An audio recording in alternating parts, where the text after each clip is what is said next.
Welcome to NS TV. నేను రాజీవ్. ముందుగా headlines చూద్దాం. అంబేద్కర్ విగ్రహానికి పూలమాల వేసి నివాళులర్పించారు. ఇటీవల వినాయక విగ్రహ తయారీ కేంద్రంలో పనిచేస్తున్న కార్మికులు ప్రమాదవశాత్తు విద్యుద్ఘాతంలో మృతి చెందగా వారి కుటుంబాలకు ప్రభుత్వం నుండి మంజూరైన పరిహార చెక్కులను పంపిణీ చేశారు.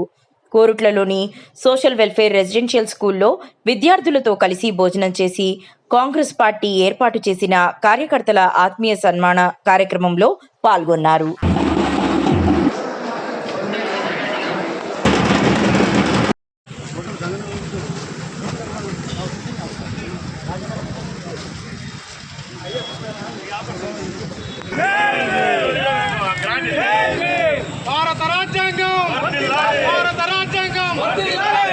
అంబేద్కర్ గారి ఆలోచన విధానం, అంబేద్కర్ గారి ఆలోచన విధానం.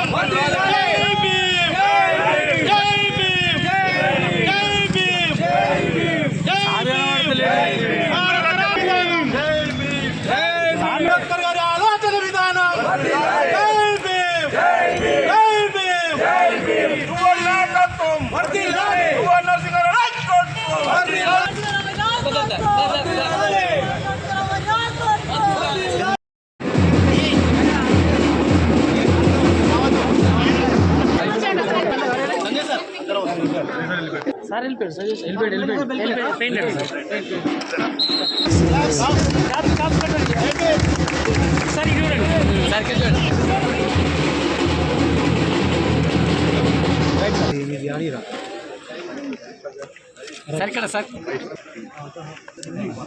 భరోసా ఇచ్చినటువంటి సందర్భంలో బట్ట ఇక్కడ ఈ ప్రాంతానికి సంబంధించిన ఇన్ఛార్జిగా ఉన్నటువంటి మా నరసింహరావు గారు మొదటిసారి వస్తున్నాం అన్నా అని చెప్తే మరి ఆ సందర్భంగా ఈరోజు ఆ డిపార్ట్మెంట్ శాఖ మంత్రిగా మీ లక్ష్మణ్ కుమార్గా సోషల్ వెల్ఫేర్ డిపార్ట్మెంట్ మా పిల్లలతోని భోజనం చేయాలని నేను, కలెక్టర్ గారు, అదేవిధంగా స్థానిక శాసనసభ్యులు మా నరసింహరావు గారు కలిసి పిల్లలతో కలిసి భోజనం చేయడం జరిగింది. భవిష్యత్తులో కూడా సోషల్ వెల్ఫేర్ డిపార్ట్మెంట్ కానీ, మైనారిటీ డిపార్ట్మెంట్ కానీ, అదేవిధంగా డిజబుల్ కానీ మా డిపార్ట్మెంట్కి సంబంధించినటువంటి ఈ ప్రాంతానికి కానీ తెలంగాణ ప్రాంతం ఉన్నటువంటి అన్ని వర్గాలకు మేలు చేసే విధంగా ప్రత్యేకంగా నిధులు తీసుకొచ్చి పిల్లలకు భవిష్యత్తులో ఈ హాస్టల్కి సంబంధించినటువంటి ఇంకా మిగిలిపోయిన పనులు ప్రభుత్వ పరంగా ఏం చేయగలుగుతాం, పిల్లలకు మంచి బిల్డింగ్స్ కానీ, మంచి ఎన్విరాన్మెంటల్ కానీ, మంచి చదువు పరంగా ఎక్కడ ఇబ్బంది జరగకుండా మా శాఖ పరంగా మంత్రిగా నా బాధ్యతను నిర్వర్తిస్తానన్న విషయాన్ని మరొకసారి మనస్ఫూర్తిగా మనవి చేసుకుంటూ ఈరోజు మా మీడియా మిత్రులకు, ఏదైతే కోరుట్ల నియోజకవర్గం ఉన్నటువంటి ప్రింట్ మీడియా, ఎలక్ట్రానిక్ మీడియా మిత్రులకు మీ లక్ష్మణ్ కుమార్, మీ అన్నగా, మీ మంత్రిగా మీ మంచి చెడులు కూడా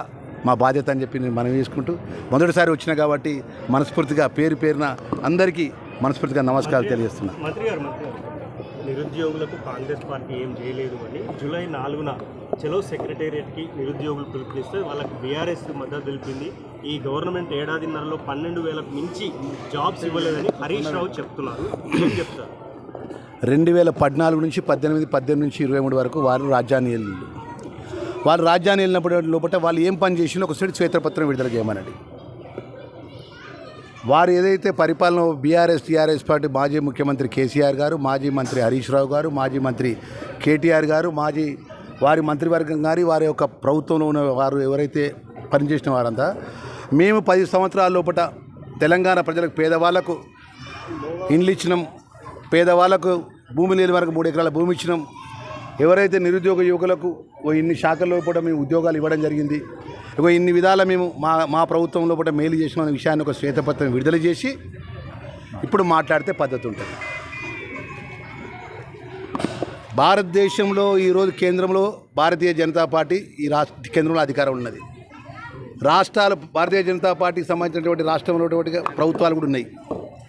ఈరోజు కాంగ్రెస్ పార్టీ ప్రజాపాలన ఇందిరమ్మ రాజ్యంలో పట్ల గౌరవ ముఖ్యమంత్రి గారి యొక్క నేతృత్వంలో పట్ల రాహుల్ గాంధీ ఆలోచన విధానాన్ని ఎవ్వరు కూడా 18 నెలల్లో 59,000 ఉద్యోగాలు ఇచ్చిన ప్రభుత్వం ఏదైనా ఉంటే దమ్ము ధైర్యం ఉంటే చెప్పమనండి.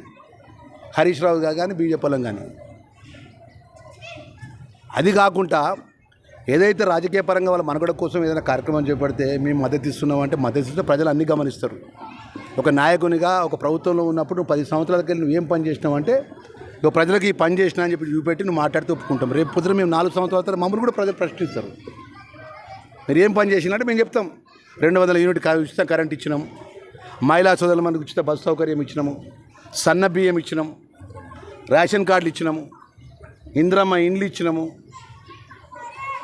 ఇంకా ఇవ్వాల్సినటువంటి ఏదైతే ఉన్నదో ఇచ్చడానికి సిద్ధంగా ఉన్న 3 సంవత్సరాలు 2 నెలలు మా యొక్క అవకాశం దేవుడు ఇచ్చిండు, ప్రజలు ఇచ్చిండు. 59,000 ఉద్యోగాల్లో కేవలం 59,000 ఉద్యోగాల విషయం లోపల ఎప్పుడు ఏ ప్రభుత్వంలో గతంలో 10 సంవత్సరాలు రాజ్యం వెళ్ళినటువంటి నీళ్లకు నిధుల కోసం చేసిన మాజీ ముఖ్యమంత్రి కేసీఆర్ ఎన్నడైనా ఉద్యోగాల విషయం లోపల ఎన్నడైనా పాజిటివ్గా ఫలానా రోజు ఫలానా మందికి నేను నియామకం చేసినని చెప్పకున్నాడని కాగితం ఇచ్చిండు ఆయన.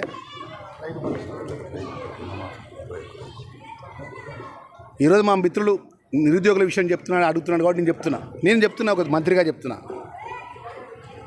2014 నుంచి 18 నుంచి 23 వరకు మేము ఈ యొక్క రెవెన్యూ డివిజన్కి ఇన్ని ఉద్యోగాలు ఇచ్చినాం, పిఆర్ డిపార్ట్మెంట్లో ఇన్ని ఉద్యోగాలు ఇచ్చినాం, ఆర్ఎండ్బి డిపార్ట్మెంట్కి ఇన్ని ఉద్యోగాలు ఇచ్చినాం, ఒక గ్రూప్ 1కి ఇంతమంది సెలెక్షన్ చేసినాం, గ్రూప్ 2కి ఇంతమంది సెలెక్ట్ చేసినాం, గ్రూప్ 3కి సెలెక్ట్ చేసినాం.